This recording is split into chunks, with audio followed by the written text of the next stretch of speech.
Pour le chef de l'État ivoirien, le président Alassane Ouattara, le deuxième PND, Programme national de développement 2016-2020, a pour ambition de réaliser l'émergence de la Côte d'Ivoire à l'horizon 2020 avec une base industrielle solide. La réduction de la pauvreté et une meilleure redistribution des fruits de la croissance sont également un pilier de ce programme national de développement économique et social. Les objectifs sont ambitieux et le coût important puisqu'il est estimé à 30 000 milliards de francs CFA. Ces 30 000 milliards, il faut bien les trouver. Comment et avec quels moyens? Le gouvernement ivoirien organise avec l'appui de la Banque mondiale les 17 et 18 mai prochains à Paris un groupe consultatif pour la mobilisation des financements de ce deuxième programme national de développement PND 2016-2020 en présence du président Alassane Ouattara. Pour faire le bilan du premier programme 2012-2015 et présenter les enjeux et les grands axes du PND 2016-2020, nous recevons Madame Niali Kaba, ministre du Plan et du Développement. Monsieur Pierre Laporte, directeur des opérations de la Banque mondiale en Côte d'Ivoire, et Jean-François Valette, ambassadeur de l'Union européenne en Côte d'Ivoire. Merci d'avoir accepté l'invitation de la direction générale de la RTI. Autant dit tout de suite qu'il ne s'agit pas d'une émission de débat, c'est une émission d'information. Et avant d'entamer le sujet, je vous invite, Madame la ministre, à écouter le président de la République. Le plan national de développement 2012-2015 que nous vous présentons et pour lequel nous sollicitons votre soutien définit une nouvelle stratégie économique basée sur un diagnostic franc et sans détour. Elle représente une rupture avec les politiques du passé. Cette stratégie est définie autour de puissants moteurs de croissance transversaux tels l'état de droit, la bonne gouvernance, l'éducation, la santé, l'environnement et aussi verticaux tels l'agriculture, les bâtiments, les travaux publics, les transports, les mines, l'énergie, l'industrie, les technologies de l'information et de la communication, le tourisme et le secteur financier.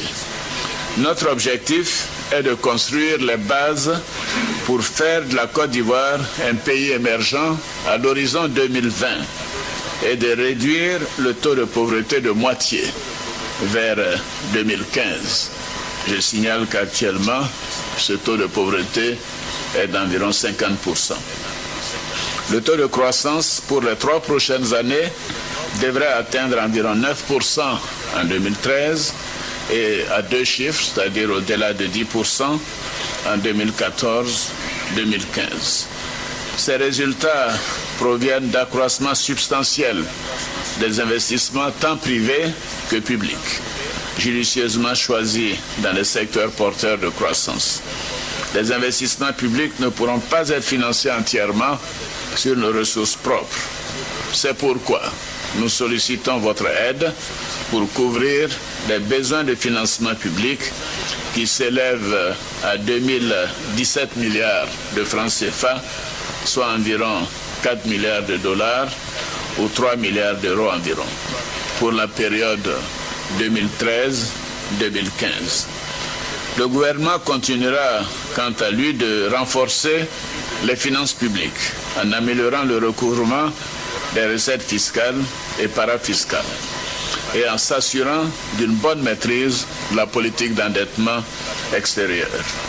L'État entend également accorder une place prépondérante au secteur privé, notamment à travers les investissements directs, partenariats public-privé et autres formes de contrats public-privé.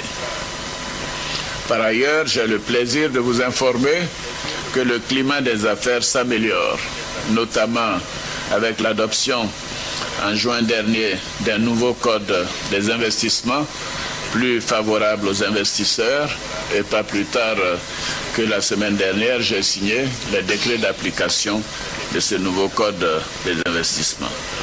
La mise en place de tribunaux de commerce et la création d'un guichet unique de l'investisseur au sein du Centre de promotion des investissements en Côte d'Ivoire, c'est-à-dire le CEPICI.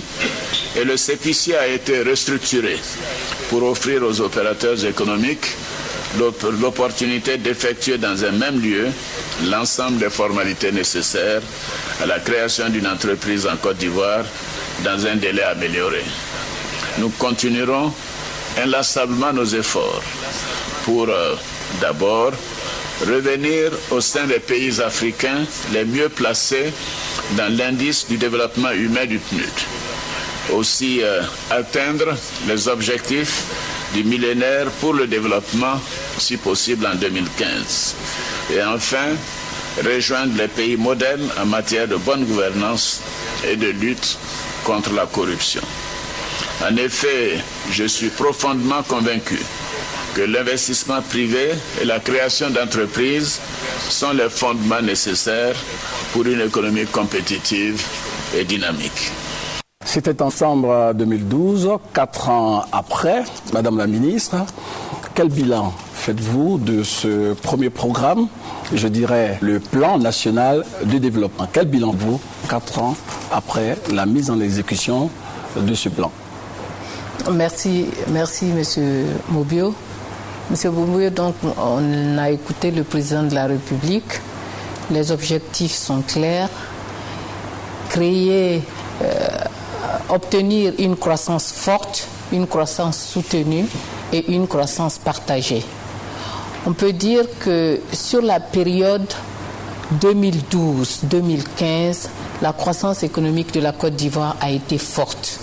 Elle a été forte et elle a été soutenue parce que de façon ininterrompue, notre pays a continué d'avoir un niveau de croissance très élevé sur cette période, ce qui a permis, on va dire, de créer de la richesse et d'élever le niveau de vie des populations. Cette croissance, elle a été partagée parce que pendant la période 2012-2015, l'État a pu investir de façon substantielle dans ce que nous appelons les secteurs pro-pauvres, dans tous les secteurs à caractère social, de façon donc à permettre d'améliorer les conditions de vie des populations et les populations les plus pauvres de la nation. Et donc, j'ai bien envie de vous demander l'impact de façon concrète de la mise en œuvre de ce plan national de développement sur le vécu quotidien des Ivoiriens, parce que vous savez que les Ivoiriens sont toujours en train de dire nous ne ressentons pas les effets de la croissance dans nos assiettes, dans notre vécu quotidien. Alors, quel est l'impact? Lorsqu'on dit que l'État investit dans les secteurs pro-pauvres, on a déjà un impact de l'action publique. Lorsque l'État construit des écoles, sur la période 2012-2015, c'est plus de 10 000 classes du primaire qui ont été construites. Sur le vécu des Ivoiriens, cela permet à davantage d'enfants d'accéder à l'école de façon plus proche, d'accéder à l'école dans des conditions de plus en plus satisfaisantes pour les parents. Également, dans le secteur de la santé, des infrastructures ont été réhabilitées, de nouvelles infrastructures ont été construites et les plateaux techniques ont été améliorés. Dans le secteur de la santé, nous avons désormais donc la gratuité des soins pour les enfants de bas âge, moins de 5 ans, mais également nous avons donc la gratuité des soins pour certains soins médicaux tels que la césarienne. Il s'agit là de mesures qui impactent directement sur les conditions de vie des populations. La mise en œuvre du PND 2012-2015 a permis également au gouvernement de prendre des mesures qui sont des mesures fortes. Nous avons noté en ce qui concerne le secteur privé la revalorisation du SMIC. Nous pouvons rappeler également le déblocage des salaires du secteur public. Nous pouvons noter cette mesure qui a eu un impact fort sur le monde rural, à savoir le fait de garantir 60% du prix CAF du cacao Bourg-Champ et de prendre les mesures pour que ces 60% soient effectivement versés aux paysans. Ce sont des mesures qui ont eu un impact sur le pouvoir d'achat des populations les plus démunies. C'est vrai, nous avions en 2008 un taux de pauvreté qui frôlait les 50%. Le rattrapage à venir est important à faire, mais il y a globalement un mieux-être, sans compter tout ce qui s'est fait en matière d'eau potable.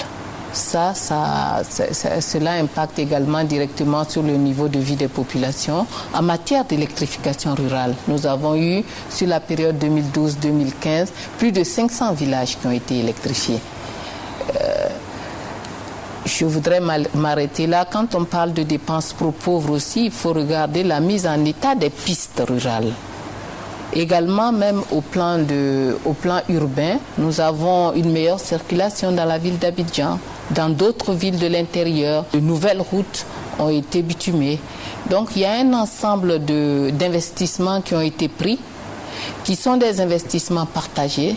Ce n'est pas du transfert direct de revenus aux populations, mais c'est la mise à niveau, donc la mise à niveau d'un certain nombre de services publics qui impactent directement sur le bien-être des populations. D'accord, Madame la Ministre. Avant d'échanger avec ses partenaires au développement, nous allons revenir sur les acquis de la première phase du plan national de développement. Retour donc à Paris. L'opération de mobilisation de fonds de l'État de Côte d'Ivoire pour financer le programme national de développement a dépassé toutes les espérances. Après 2 jours de travaux au siège de la Banque mondiale à Paris, pratiquement le double des fonds attendus ont été obtenus. Et c'est un Premier ministre satisfait qui a fait l'annonce devant l'assistance dans son discours de clôture. Je me réjouis de constater que la vision de son Excellence le président de la République de faire de la Côte d'Ivoire un pays émergent à l'horizon 2020 est comprise, partagée et soutenue par tous. Je suis heureux de vous informer que la première journée du groupe consultatif consacré aux institutionnels a donné des résultats positifs au-delà de nos attentes. Avant le Premier ministre Daniel Kablan-Duncan, tour à tour, les modérateurs des 5 panels ont livré les conclusions de leurs réflexions qui ont porté sur les infrastructures, les mines et énergies, l'agriculture et l'industrie et l'éducation-formation. De même que la construction. Avec cette bonne nouvelle, la signature d'un contrat avec un groupe marocain pour la construction de logements pour la Côte d'Ivoire qui souffre d'un déficit de 400 000 logements. La levée de fonds de l'État de Côte d'Ivoire pour financer son programme national de développement a connu un véritable succès. Le président de la République a donné la primeur de l'information aux ambassadeurs africains accrédités en France dans les locaux de la chancellerie. Nous avions comme objectif une mobilisation de 2 000 milliards de francs CFA, c'est-à-dire 3 milliards d'euros qui nous manquaient pour le financement de l'investissement public. Et j'ai le plaisir de vous annoncer que nous avons mobilisé le double, c'est-à-dire 6 milliards d'euros au lieu de 3 milliards que nous recherchions. Voilà, le double a été obtenu. Madame la Ministre, comment expliquez-vous ce succès de cette première phase ? Écoutez, c'est vrai que le premier groupe consultatif a été un grand succès. Un grand succès, le président l'a dit, avec des annonces qui ont été le double des montants recherchés par le gouvernement. Cela s'explique bien entendu par la solidité du programme qui a été présenté. Comme cela vient d'être montré à travers le film que vous nous avez projeté pour nous rappeler l'événement. Le groupe consultatif a donné l'occasion au gouvernement de partager avec ses partenaires au développement sa vision sur le devenir de la Côte d'Ivoire à moyen terme, les mesures qu'il compte prendre, les réformes à faire et les grands investissements qu'il compte réaliser pour pouvoir atteindre les objectifs. Je pense que c'est la solidité du programme de gouvernement, la crédibilité du programme de gouvernement qui a amené les bailleurs de fonds à adhérer à ce programme-là. Je voudrais donc me réjouir des résultats du premier groupe consultatif et espérer que nous allons rééditer l'édition en 2016. Alors, M. Laporte, la Banque mondiale prend une part active dans la recherche de ces fonds. Vous êtes impliqué. Alors, expliquez-nous un peu, pour l'Ivoirien lambda, la compréhension de la contribution de la Banque mondiale. Oui, en ce qui concerne le plan de développement 2012-2015, la Banque mondiale avait fait une promesse de 2 milliards et finalement, on a engagé un montant total de 2 milliards 8, c'est-à-dire à peu près 40% de ce qu'on avait promis.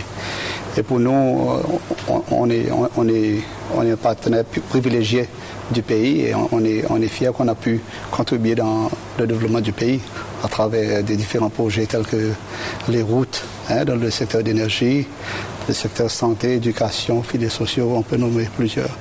Et maintenant, en ce qui concerne l'événement qu'on va avoir dans 2 semaines, en ce qui concerne le groupe consultatif, c'est-à-dire c'est une réunion où traditionnellement c'est la Banque mondiale qui est le partenaire principal en termes d'accompagnement et d'organisation de cette rencontre.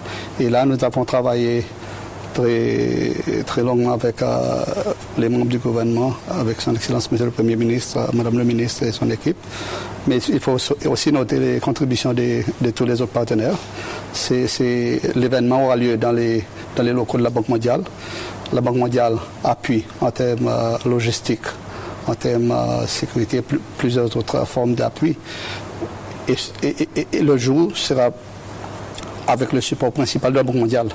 Mais il faut noter aussi que tous les partenaires qui sont là, on va être ensemble comme une équipe pour vraiment être derrière le pays. Ce qu'on voudrait savoir, est-ce que la Banque mondiale décide comme ça d'accompagner, de soutenir un pays? Est-ce qu'il n'y a pas des indicateurs, il n'y a pas de conditions?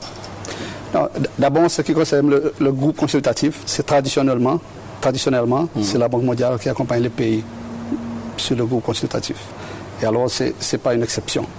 Mais en ce qui concerne notre appui, regarde, nous partageons l'avis du gouvernement, l'avis des autres partenaires que la Côte d'Ivoire est sur de bonnes voies, mais surtout, la Côte d'Ivoire a fait des progrès dans les années depuis la fin de la crise. Soyez plus précis quand vous dites que la Côte d'Ivoire a fait des progrès. On aimerait bien savoir à quel niveau. Oui, voilà. D'abord, on a parlé de taux de croissance. À partir de 2012 jusqu'à maintenant, le pays a vu un taux de croissance environ 9% en moyenne. C'est vrai la question que vous avez mise tout à l'heure. Est-ce que les gens sentent la croissance? Il faut aussi comprendre le contexte.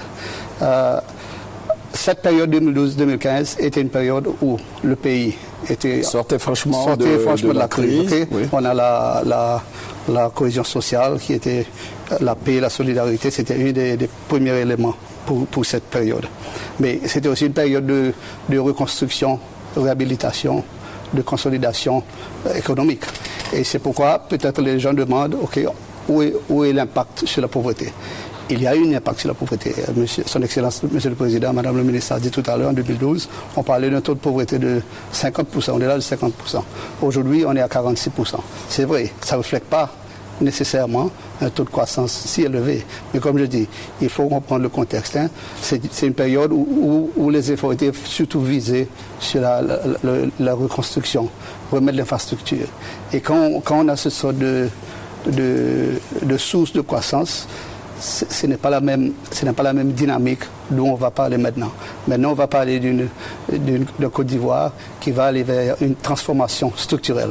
C'est-à-dire là, on va sortir de cette optique de sortie de crise, de stabilisation.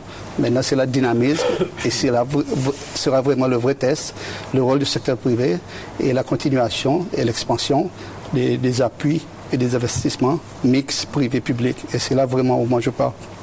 Les dynamiques et l'impact sur la pauvreté devraient être que positif. M. Valette, peut-on avoir une petite idée de la contribution de l'Union européenne?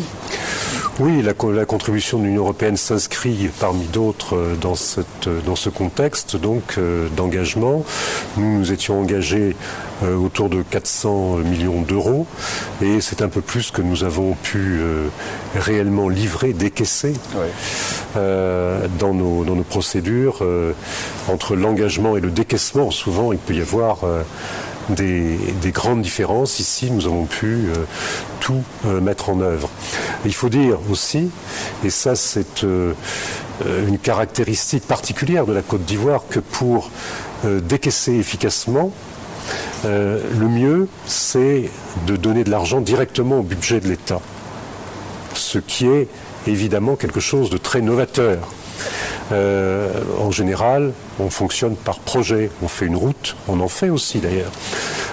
Et on attend la réalisation de la route. Le projet va prendre un certain temps. Mais il peut connaître des aléas, des lenteurs, des difficultés. L'aide budgétaire, elle est conditionnée à la mise en œuvre de certains critères, justement, dans des domaines qui peuvent être des domaines sociaux, des domaines même politiques, la justice, la mise en œuvre d'un certain nombre de politiques. La réconciliation. La réconciliation. Tout ça, ça a été notre politique, nous, à l'époque. Je dois dire que peu de gens y croyaient, en 2012, de faire confiance au gouvernement ivoirien pour mettre en œuvre ses objectifs et donc décaisser plus rapidement de l'aide sous réserve que ces objectifs soient remplis. On peut dire que par rapport à nos objectifs d'aide budgétaire, 90% des objectifs ont été atteint, ce qui veut dire que 90% de notre aide a été décaissée. Alors c'est bien parce que ça montre que le gouvernement est très engagé et très sérieux dans la mise en œuvre des objectifs que nous souhaitons atteindre en commun, mais ça veut dire aussi qu'il y a derrière une machine qui fonctionne. Ça veut dire que si on décide par exemple de mettre en place un certain nombre de mesures en faveur de la mère et de l'enfant, il faut derrière qu'il y ait des médecins, il faut qu'il y ait une administration, c'est pas quelque chose qui va se... On peut pas tricher là-dessus, si vous voulez. Donc c'est des choses qui sont vérifiées sur le terrain et c'est sur cette base qu'on décaisse l'aide budgétaire. Je voulais revenir peut-être sur la question de la croissance. Tout à fait. On avait parlé tout à l'heure et je crois que c'est un phénomène général. Partout, que ce soit en Côte d'Ivoire ou en Europe ou aux États-Unis, un taux de croissance ne se consomme pas dans son assiette. Vous avez beaucoup de politiciens qui annoncent des taux de croissance même faibles, avec beaucoup de fierté. Les gens ne constatent pas évidemment de différence. Pourquoi ? Parce que le plus souvent, il s'agit d'une moyenne et que si vous vous situez en dessous de la moyenne, vous allez même voir peut-être votre sort ne pas s'améliorer. La différence avec la Côte d'Ivoire, c'est que les taux de croissance ont été très élevés. C'est-à-dire que sur une longue période, sur une période de 5 ans, les taux de croissance ont été de 9%. Et c'est d'autant plus remarquable que, et ce n'était pas d'ailleurs ce qui avait été prévu à l'origine, mais à partir de 2014, il ne vous a pas échappé qu'il y a eu une chute très rapide des matières premières en Afrique notamment, et donc une chute des taux de croissance en Afrique. Quel est le pays qui a échappé à cette chute des taux de croissance ? C'est précisément la Côte d'Ivoire. Pourquoi ? Parce que la politique qu'elle a engagée en matière d'investissement et en matière de dépenses en faveur des plus démunis a été vraiment constante et réalisée au pas de charge, on va dire, et avec le soutien de tous les partenaires. Donc tout le monde y a cru, tout le monde s'y est mis, et il y a eu des résultats. Je voudrais aussi, quand même, pour être parfaitement honnête, ajouter qu'à l'époque où ce discours du président de la République a été fait, reportez-vous à cette époque de 2012, il y avait encore beaucoup de milices armées qui étaient dans le pays. Il y avait quand même 80 000 ou 90 000 personnes en armes qui n'avaient pas d'emploi. Toutes ces personnes ont été recyclés dans des emplois, soit des auto-emplois, soit dans des emplois du secteur privé. Nous-mêmes, d'ailleurs, en tant qu'Union européenne, ce qui n'était pas prévu à l'origine, nous y avons participé de façon très très importante. Donc ça, ce ne sont pas des choses, si vous voulez, qui se mesurent dans son assiette, mais en réalité, le fait de ne pas faire cette politique aurait pu se mesurer dans l'absence de toute chose dans votre assiette, parce que lorsqu'il y a l'insécurité qui règne sur les routes, lorsque les camions ne peuvent pas passer d'une ville à l'autre, comment est-ce que vous acheminez le contenu de votre assiette ? Eh bien, vous l'acheminez, mais il est beaucoup plus cher. Donc, voyons aussi cet aspect des choses. Alors, je constate que vous partagez le même avis. La première phase du plan a été donc un succès. Cap sur la deuxième étape, 2016-2020. Mais avec une interrogation. Est-ce que les Ivoiriens savent ce que c'est que le PND, le Plan National de Développement. Notre équipe de reportage s'est rendue sur place. On va écouter les Ivoiriens parler de ce plan. Le programme national de développement, c'est un programme que le gouvernement a mis sur pied dans le but, n'est-ce pas, de développer le pays. Maintenant, on ne sent pas réellement ce plan-là. Le programme national de développement, c'est un programme qui a été mis en place par l'État pour améliorer, si vous voulez, le quotidien de tout un citoyen. Chez nous, par exemple, dans le cadre de la mise en place du programme national de rationalisation de l'or, on a demandé de proposer des plans qui peuvent rehausser un peu le niveau de vie de nos concitoyens. Avec les conseils qu'on donne sur le terrain surtout, on leur montre les techniques d'exploitation afin de rentabiliser leur exploitation. Le PND, je pense que c'est un programme qui a été institué par le gouvernement qui a trait, n'est-ce pas, à tout ce qui est relatif au développement. Mais principalement, je peux parler certainement peut-être que des programmes qui ont été mis en place par certains ministères, pour ne pas dire le gouvernement tout entier. Moi, je vois un peu passer par là la construction des routes, par exemple. Je vois un peu aussi également la prise en charge de l'éducation des enfants. Ce que moi j'en sais, le programme national du développement au niveau d'un pays, c'est d'abord le gain pour tous. Et lorsque la jeunesse a plus d'emplois, et lorsqu'on arrive aussi à vivre avec nos propres moyens, que les paniers de ménagères sont bien remplis, et là on parle maintenant de développement et les soins aussi médicaux. Mais quand on n'a pas tout ça, vraiment on ne peut pas parler du développement comme ça, étant donné qu'on a beaucoup à en faire encore. On entend parler à la télévision, on nous montre des spots, mais concrètement, bon, je ne sais pas, je n'ai aucune idée de cela. Bon, on nous parle des investissements, de ce qu'on fait à Abidjan, dans les quartiers, bon, des réalisations, mais concrètement, je ne sais pas à quoi ça aboutit. Voilà, je ne sais pas à quoi ça aboutit, propos tenu par certains Ivoiriens. Quel est le constat que vous faites ? L'Ivoirien comprend-il le plan national de développement ? De façon générale, l'Ivoirien comprend que l'action publique, c'est pour son bien-être. Ouais. Maintenant, comme définition précise du plan national de développement, je voudrais dire aux Ivoiriens que nous savons tous que le président de la République a annoncé un programme qui devrait faire de la Côte d'Ivoire un pays émergent à l'horizon 2020. Le plan national de développement, c'est le document qui rassemble l'ensemble des mesures, l'ensemble des réformes, mais également l'ensemble des investissements qui devraient permettre à la Côte d'Ivoire d'aller vers cet objectif. C'est vrai, je comprends au regard des reportages qu'il y a un besoin de vulgarisation. Cela était au programme. Après le groupe consultatif, nous allons faire en sorte communiquer autour de ce document qui n'a été adopté qu'en décembre 2015, communiquer suffisamment pour que les Ivoiriens s'approprient le plan national de développement. C'est d'ailleurs dans la préface que le président de la République a bien voulu faire, pour que les Ivoiriens s'engagent tous pour l'atteinte des objectifs du plan national de développement, et enfin pour que ensemble on puisse périodiquement s'asseoir pour faire le bilan de la mise en œuvre du plan national de développement.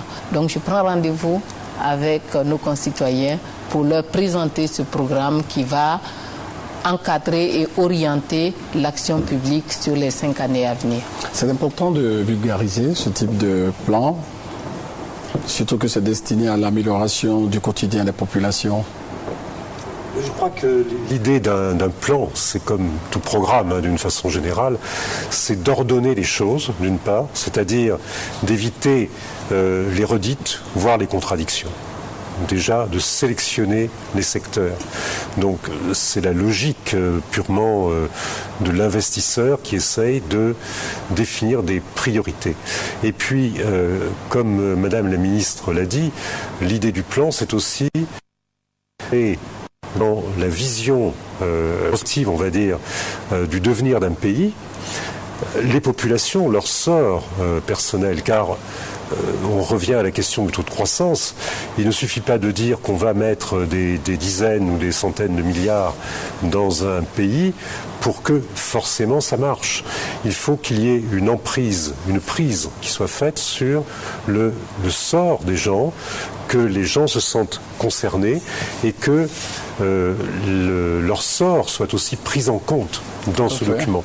Et je crois que c'est ça le bon équilibre. Ça ne peut pas être un outil totalement technocratique, ça ne peut pas non plus être un outil totalement d'idéalisation et de rêve social. Il faut que ce soit quelque chose qui soit marqué du sceau à la fois du bon sens et de la volonté d'agir concrètement pour les gens. Cap sur 2020, donc l'émergence de notre pays. Madame la ministre, quels sont les axes et piliers stratégiques de ce plan national de développement 2016-2020 ? Le plan national de développement 2016-2020 repose sur 5 piliers. Et nous avons le premier pilier, le renforcement de la qualité des institutions de la République et de la gouvernance. Le deuxième pilier, l'accélération du développement du capital humain et du bien-être social. Le troisième pilier, l'accélération de la transformation structurelle de l'économie par l'industrialisation. Ensuite, le quatrième pilier, le développement des infrastructures harmonieusement réparties sur le territoire national et la préservation de l'environnement.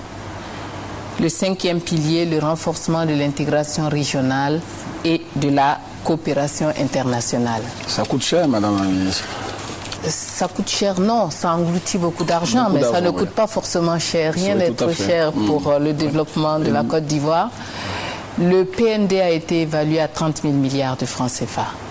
30 000 milliards qui sont répartis entre le secteur public et le secteur privé. Et bien entendu, au sortir du premier PND, le second PND donne davantage de place au secteur privé.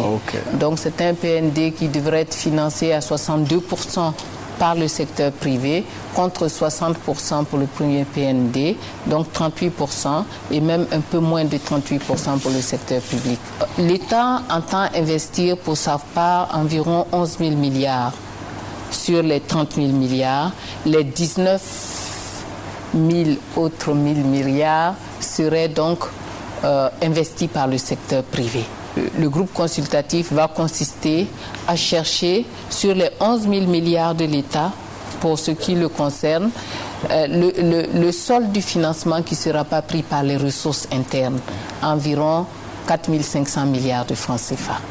Donc le groupe consultatif, c'est de partager avec les bailleurs de fonds la part des investissements qui ne pourra pas être absorbés par les ressources internes et sur lesquels nous allons demander à nos partenaires de nous accompagner. Bien entendu, le secteur privé, le secteur privé sera là la deuxième journée et pourra bien sûr venir investir sur les secteurs prioritaires, sur les projets privés que nous aurons identifiés comme projets porteurs et sur lesquels nous allons solliciter leur présence et pour lesquels d'ailleurs l'État a fait beaucoup de réformes pour qu'ils soient attirés. Et sur le volet secteur privé, il faut également indiquer tous les projets de partenariat public-privé. Sur la part privée, nous espérons donc que le secteur privé pourra venir prendre des engagements avec l'État pour l'accompagner dans la mise en œuvre du PND. 30 000 milliards de francs CFA. Est-ce que vous, à votre niveau, partenaire au développement, vous pouvez garantir le succès de l'opération? Regarde, en ce qui concerne notre institution, la Banque mondiale, on fait déjà, le groupe de la Banque mondiale, on fait déjà à peu près 3 milliards sur 3 ans, par exemple, dans le contexte de notre cadre de partenariat, et ça inclut la banque lui-même, le SFI, le MIGA à travers le garantie. Et alors, on peut attendre sur une période de 2016-2020 à peu près le même montant, sinon probablement une augmentation, prenant compte des autres critères qui continuent à évoluer, tels que le CPI, ce qui est un peu une note de la Côte d'Ivoire, et c'est là où les réformes sont très importantes. Parce que Les réformes sont importantes pour l'État, pour le pays, parce que d'abord, ça donne la confiance. La confiance amène plus d'argent. Les réformes du secteur privé, le cadre d'investissement du secteur privé. Aujourd'hui, la Côte d'Ivoire est un des pays les plus performants en termes de réformes pour mettre en place l'environnement des affaires. Et nous, on encourage le pays, le gouvernement, et on appuie à travers les appuis techniques et autres appuis pour que le pays continue à faire les efforts. Il faut que la Côte d'Ivoire augmente sa note, sa classement sur le Doing Business. Il faut par exemple continuer les efforts sur la bonne gouvernance, la transparence en ce qui concerne par exemple le marché public. Il y a même les secteurs d'appui tels que le secteur financier. On accompagne le gouvernement aujourd'hui à travers, on discute en ce moment un appui dans le secteur financier. Il faut que tous les aspects soient en place. Et, comme m'a dit Madame le ministre, le secteur privé aura un rôle plus majeur dans ce nouveau plan, au-delà de 60-62%. Et pour que le secteur privé vienne en Côte d'Ivoire, il faut qu'il se sente bien en termes des aspects institutionnels, des aspects de bonne gouvernance, et que les investisseurs sentent que quand ils viennent en Côte d'Ivoire, il peut faire son affaire, il peut s'en sortir, et il le fait dans un cadre professionnel, transparent, cohérent. Au niveau de l'Union européenne ? Nous avons déjà une petite idée de ce que sera notre proposition, mais bon, il est prématuré pour l'instant de la mettre sur la table parce que nous devons vérifier un certain nombre de paramètres. Nous devons. Oui, sinon on a l'impression que tout paraît facile pour la Côte d'Ivoire. C'est pas si simple. Allez-y. Je vous donne un exemple pour vous illustrer pourquoi c'est pas aussi simple.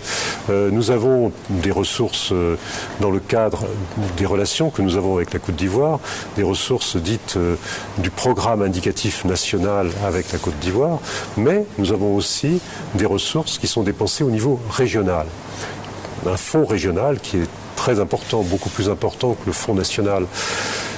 Si la Côte d'Ivoire se positionne de telle sorte qu'elle soit plus éligible que d'autres pays de la région à ce fonds, il est évident que cette part va augmenter.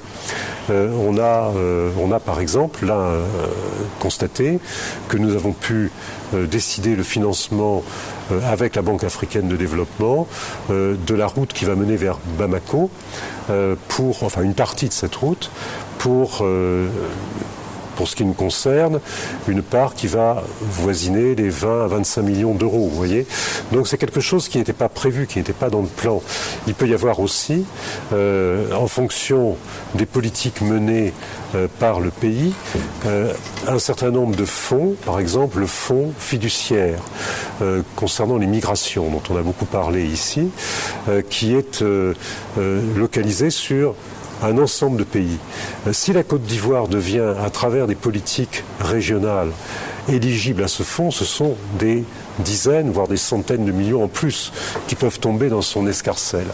Donc tout ça n'est pas forcément joué, ça dépend beaucoup des politiques menées, ça dépend des engagements suivis. Mais de toute façon, à Paris, on aura des annonces précises à faire en fonction de ce que nous savons ici et maintenant, bien sûr. Mais on ne peut pas exclure une augmentation. C'est pour ça qu'on se retrouve heureusement avec des taux à la fin du programme national de développement qui vont être supérieurs à ce qui était envisagé au début. Tant mieux. Oui, mais ça montre que ça marche, vous voyez. Alors, ce que je voudrais revenir sur ce qui a été dit sur les entreprises. Effectivement, on passe à un autre volet aujourd'hui. On est dans un autre contexte. Et le plan qui est envisagé et les fonds qui sont mobilisés par les bailleurs de fonds et en particulier par nous, l'Union européenne, c'est quoi ? C'est essentiellement encourager l'activité économique. Nous, par exemple, nous allons investir massivement dans le secteur de l'électricité, à la fois par don, ce qui est notre méthode traditionnelle, mais aussi par prêt, puisque la Banque européenne d'investissement a déjà et va continuer à investir par prêt. Donc, l'économie, avant toute chose, car l'économie est créatrice d'emplois et c'est avec des emplois qu'on constate la croissance, pour revenir à l'image de tout à l'heure, dans son assiette. Tant qu'on n'a pas l'emploi, on est frustré. C'est donc par là que ça commence, par là que tout commence. Et pour revenir à ce que disait mon collègue tout à l'heure, je pense que l'une des clés également, c'est cette gouvernance, cette fluidité dans les investissements, cette facilité qu'il doit y avoir dans les relations avec l'État. Tout ça demande un certain nombre de réformes. Ces réformes, nous les encourageons, nous allons faire une aide budgétaire dans ce sens-là, mais nous espérons du coup que les entreprises européennes vont répondre de plus en plus présents. Je vous rappelle, peut-être pour tous ceux qui ne le savent pas, que nous avons ici des entreprises européennes qui représentent 100 000 emplois. 100 000 actuellement. Donc il suffit de peu de choses, mettons une augmentation de leurs investissements de 20 à 30% sur la période, ce qui n'est pas un rêve éveillé, pour que tout de suite vous ayez 30 000 emplois en plus. Vous voyez donc l'enjeu est vraiment là. Encourager les entreprises, étrangères pour ce qui concerne l'Union européenne, mais les entreprises nationales et les entreprises ivoiriennes qui ont exactement les mêmes problématiques que les entreprises étrangères à investir et à recruter.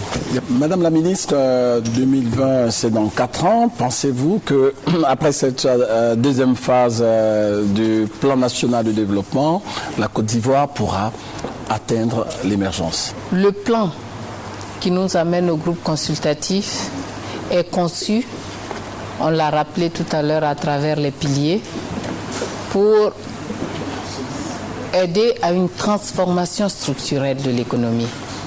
La caractéristique principale des économies émergentes, elles ne sont pas vraiment des économies développées. Il s'agit d'économies dont la structure se rapproche de celle des pays développés, d'économies pour lesquelles on a une classe moyenne qui possède un certain pouvoir d'achat et qui entretient la dynamique de fonctionnement de l'économie. Je pense que la Côte d'Ivoire fait les réformes pour aller à l'émergence. Les objectifs qu'on s'est donnés dans le plan national de développement 2016-2020, c'est de transformer structurellement l'économie par l'industrialisation. Cela a été dit. L'État fait beaucoup pour attirer l'investissement privé. En matière de doing business, nous venons, c'est vrai, de loin, mais nous faisons beaucoup de réformes. Pendant 2 années consécutives, la Côte d'Ivoire a été parmi les 10 meilleurs réformeurs. Nous avons gagné pratiquement 5 places au Doing Business 2016. Mais nous avons un certain nombre de réformes importantes qui arrivaient à maturité pour l'évaluation de l'année à venir. Et nous espérons que nous allons nous retrouver à nouveau dans le peloton de tête des meilleurs réformeurs. Cela traduit la volonté politique des Ivoiriens d'accompagner l'investissement privé en Côte d'Ivoire, d'accompagner la création de richesses et d'accompagner l'émergence d'une classe moyenne. Vous savez, cela va de pair avec les investissements et la priorité qui est donnée donc à la qualité des ressources humaines, à la formation et au bien-être social. Je pense que l'État est en train de se positionner progressivement dans l'État régulateur, l'État encadreur, l'État qui crée l'environnement pour permettre au secteur privé d'exercer. Et nous sommes en train d'accompagner les conditions justement de l'émergence de la Côte d'Ivoire. Nous avons une économie à fort potentiel. Nous sommes aujourd'hui dans la sous-région l'une des économies qui attire le plus. L'une des économies qui a la chance d'avoir une dynamique encore entretenue et un niveau de croissance économique qui continue de demeurer élevé. Je pense que la Côte d'Ivoire a beaucoup de chance de faire de grands pas d'ici 2020 vers son émergence. Monsieur l'ambassadeur de l'Union européenne en Côte d'Ivoire, merci d'avoir accepté notre invitation. Vous avez des engagements, on va vous libérer. Merci donc pour votre contribution. Madame la ministre, nous allons entamer l'émergence. Dans 4 ans, c'est l'émergence. Et pensez-vous que la Côte d'Ivoire pourra effectivement atteindre l'émergence d'ici 2020? On va à Paris pour vendre le potentiel de la Côte d'Ivoire, pour vendre les potentialités de la Côte d'Ivoire. Je l'ai dit tantôt, nous voulons être émergents, nous voulons attirer les investisseurs, nous voulons leur dire que la Côte d'Ivoire est une terre d'investissement. Le premier attrait de la Côte d'Ivoire, c'est son environnement des affaires. L'environnement qui s'est amélioré progressivement au cours de ces 5 années, accompagné par la Banque mondiale pour les réformes, un environnement où on a vu la redynamisation du CPC avec la création d'un guichet unique de facilitation des entreprises. Vous savez, les formalités administratives, les opérateurs n'aiment pas beaucoup ça, les tracasseries. Aujourd'hui, en 24 heures, vous créez une entreprise en Côte d'Ivoire. Aujourd'hui, à un guichet, au même guichet, vous faites l'ensemble des formalités pour pouvoir être une entreprise formellement constituée en Côte d'Ivoire. Aujourd'hui, vous avez l'accès facilité à un certain nombre d'infrastructures que l'État a pris soin à la fois de remettre à niveau, mais également de développer pour pouvoir donner un cadre d'exercice facile aux entreprises. Dans nos pays, l'une des difficultés, c'est la justice. Aujourd'hui, vous avez une chambre de commerce capable de juger et de délibérer dans des délais très courts. Vous avez une chambre de justice pour les affaires commerciales et la Côte d'Ivoire est en train de créer donc une chambre d'appel. Aujourd'hui, la Côte d'Ivoire est en train d'aller vers la dématérialisation des actes administratifs, ce qui fait gagner beaucoup en temps et évite la confrontation entre l'opérateur et les administratifs pour plus de célérité. Donc la Côte d'Ivoire fait beaucoup d'efforts pour un environnement des affaires qui soit de classe internationale. La Côte d'Ivoire a un potentiel d'investissement. Nous sommes premier producteur mondial de cacao, premier producteur mondial de cajou. Nous avons un sous-sol qui est riche en minerais, de l'or, du diamant, beaucoup d'autres minerais. On pourra toujours nous rétorquer notre niveau de production, mais il faut savoir que c'est seulement dans ces dernières années que la Côte d'Ivoire a commencé à exploiter son potentiel. La Côte d'Ivoire est fournisseur d'énergie dans la sous-région. La Côte d'Ivoire a toute cette agriculture fluorescente avec un taux de transformation qui est très faible. Premier producteur mondial de cajou avec un taux de transformation de moins de 10%. Pour le cacao, 35%. Nous devons être à peu près le 3e africain en café avec toujours des taux de transformation aussi faibles. Sur l'ensemble des spéculations, la Côte d'Ivoire produit de l'huile de palme, premier producteur mondial de cola, la Côte d'Ivoire produit du caoutchouc frais. Donc autant de secteurs pour lesquels nous avons la possibilité d'avancer, d'accroître le niveau de transformation et de créer de la valeur ajoutée locale. Au-delà de cela, il y a des opportunités d'investissement dans beaucoup de secteurs. Le secteur des infrastructures de transport, nous avons nos ports à développer, que ce soit à Abidjan ou San Pedro. Nous avons les infrastructures routières qui sont des opportunités d'investissement parce que sur certains axes autoroutiers ou même, on a l'exemple du pont Henri Konan Bédié, il est possible d'attirer des investisseurs privés. La Côte d'Ivoire, dans le secteur des transports, donc il y a beaucoup de potentiel. Il y a beaucoup de potentiel. J'ai vu que dans l'un des films projetés, le déficit en logement, le potentiel de construction en vue de satisfaire les besoins des populations est également grand. Donc la Côte d'Ivoire a un potentiel très large. Et elle a créé l'environnement. Elle continue d'approfondir l'environnement pour que les investisseurs soient intéressés. Elle est en train aujourd'hui de travailler de façon approfondie sur son infrastructure financière pour que le secteur financier accompagne les PME locales, mais aussi, pourquoi pas, les grandes entreprises. Donc, le cadre se plante pour que la Côte d'Ivoire puisse être une vraie terre d'investissement. Effectivement, vous parlez d'investissement, c'est l'une des priorités du président de la République. Nous allons l'écouter. Il dit pourquoi il est important d'investir ici en Côte d'Ivoire. Nous écoutons Alassane Ouattara. La Côte d'Ivoire est en train de retrouver la place qui était la sienne dans la sous-région. Son taux de croissance a un impact non négligeable sur l'ensemble des pays de la sous-région, en particulier sur les pays enclavés du Sahel. Investir en Côte d'Ivoire, c'est investir pour la sous-région et donc contribuer à réduire la pauvreté au-delà de nos frontières.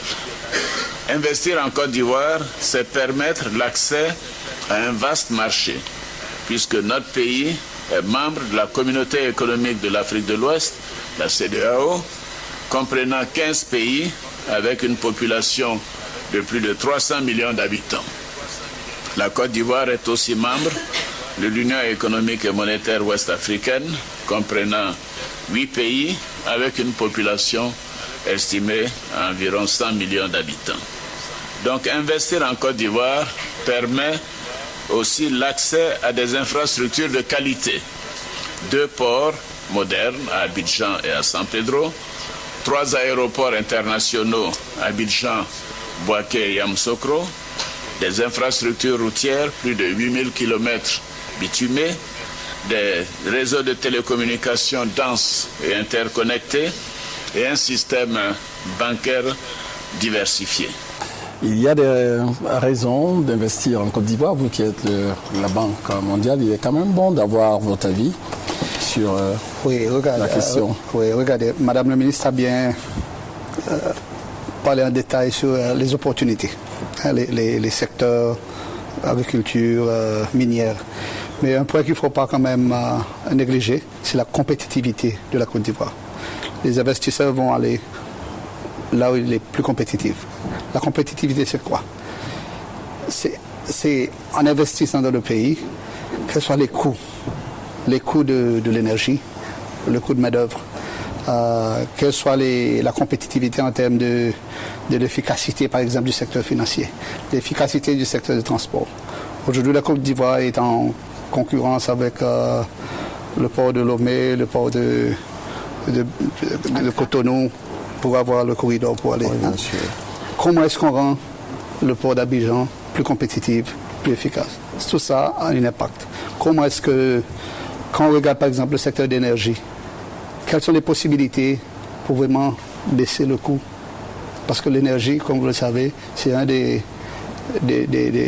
éléments importants dans la production. On parle de la transformation aujourd'hui. On veut que la Côte d'Ivoire va plus vers la transformation parce que c'est ça qui va emmener pas seulement plus d'emplois, mais plus d'emplois de qualité.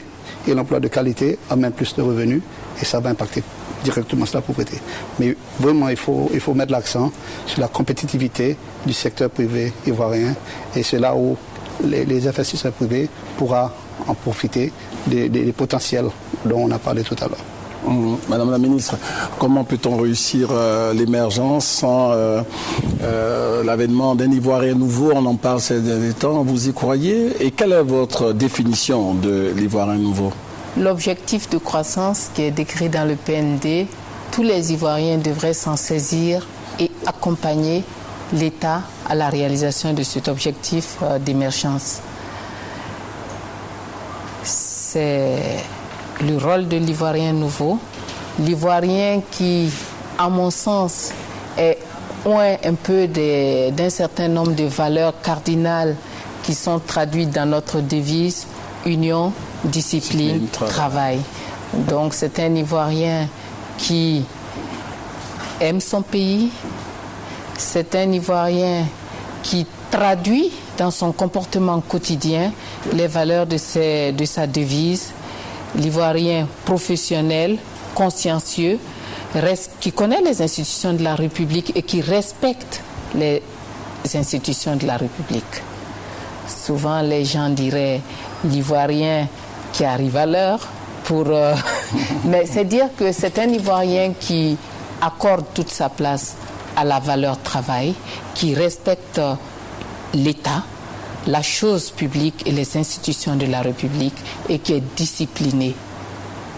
Donc moi, c'est ma définition de l'Ivoirien nouveau. Je pense que ces éléments incarnent toutes les bonnes conditions nécessaires à la conduite d'une société ordonnée, d'une société qui se mettra certainement au travail pour permettre un avènement plus accéléré de l'objectif d'émergence. Bientôt, vous allez donc vous rendre, comme d'autres collègues ministres, à Paris pour la deuxième phase de ce plan national de développement. Parlez-nous un peu de l'organisation de ce grand rendez-vous sur l'avenir de la Côte d'Ivoire. Côté pratique, qu'est-ce qu'on peut savoir sur cette participation de la Côte d'Ivoire ? Écoutez, déjà dire que, je l'ai dit en introduction, nous l'organisons en partenariat avec l'ensemble des bailleurs de fonds, mais particulièrement avec la Banque mondiale. L'événement se tiendra les 17 et 18 mai dans les locaux de la Banque mondiale et l'événement sera placé sous la présidence de son Excellence le Président de la République qui va procéder le 17 au matin à l'ouverture du groupe consultatif pour le financement du PND 2016-2020. Nous allons donc terminer cette émission spéciale, mais avant, aux représentants, au directeur des opérations de la Banque mondiale, avant de prendre l'avion pour Paris, quel rêve faites-vous pour la Côte d'Ivoire qui veut atteindre l'émergence dans 4 ans en 2020? L'espoir est qu'on répète ce qui a été fait en 2012, qu'on revient ici à Abidjan avec du succès. Avec des promesses qui, on espère, va aller au-delà de ce que le pays souhaite, quoi. Et nous, au niveau de la Banque mondiale, encore une fois, je répète, notre appui total absolu pour le pays. Et nous sommes privilégiés d'être le partenaire principal du pays. Et je veux assurer le peuple ivoirien que la Banque mondiale sera là à côté de vous, autant que le pays fait les bonnes choses, fait les bonnes politiques et autant que le peuple sera besoin de nous. Madame la ministre chargée du plan et du développement, nous allons terminer cette émission spéciale avec vous. Quel est votre mot de fin à quelques jours du PND 2016-2020? Dans pratiquement 2 semaines, un peu plus, nous serons à Paris pour solliciter les investisseurs. Je voudrais leur lancer un appel. Dire que la Côte d'Ivoire d'aujourd'hui est une Côte d'Ivoire qui gagne. Les inviter à venir avec nous, mettre le cap sur l'émergence de la Côte d'Ivoire. Je vous remercie.